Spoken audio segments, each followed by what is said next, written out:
4 বছরের দীর্ঘ অপেক্ষার অবসান। মহিষা দলে ফের শুরু 100 দিনের কাজ।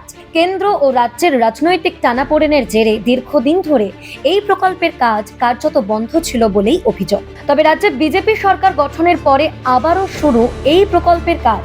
বৃহস্পতিবার পূর্ব মেদিনীপুরের মহিষাদল ব্লকের ইটামগড়া 2 গ্রাম পঞ্চায়েত এলাকায় আনুষ্ঠানিকভাবে এই কাজের সূচনা হয়। এদিনের অনুষ্ঠানে উপস্থিত ছিলেন মহিষাদলের বিধায়ক সুভাষচন্দ্র পাঁজা, মহিষাদলের বিডিও জিষ্ণু দে, ইটামগড়া 2 গ্রাম পঞ্চায়েতের প্রধান রামকৃষ্ণ দাস সহ প্রশাসনের বিভিন্ন আধিকারিক এবং জনপ্রতিনিধিরা। স্থানীয় বিধায়ক সুভাষচন্দ্র পাঁজার দাবি, বিগত সরকারের দুর্নীতি ও অনিয়মের কারণেই 100 দিনের কাজ বন্ধ হয়ে গিয়েছিল।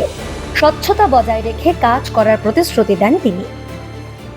মানুষের সাধারণ যারা গরিব মানুষ তাদের মিনিমাম একটা রোজগারের ব্যবস্থা করার উনি যে পরিকল্পনা নিয়েছিলেন দীর্ঘ 3.5-4 বছর বন্ধ থাকার পর আজ থেকে সেটা নতুনভাবে শুরু হয়েছেন। অন্যদিকে মহিষাদলের বিডিও জিষ্ণু দে জানান, আপাতত জুন মাস জুড়ে 100 দিনের কাজ চলবে।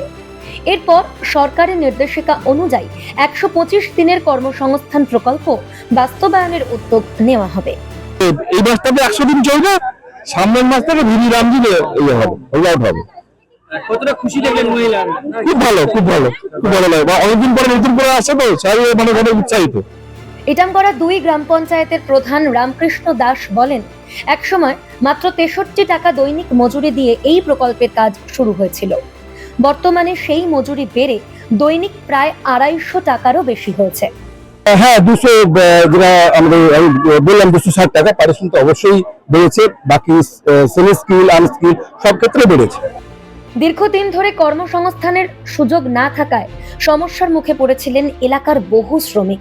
কাজ শুরু হতে খুব খুশি জানালেন স্থানীয় বাসিন্দারা।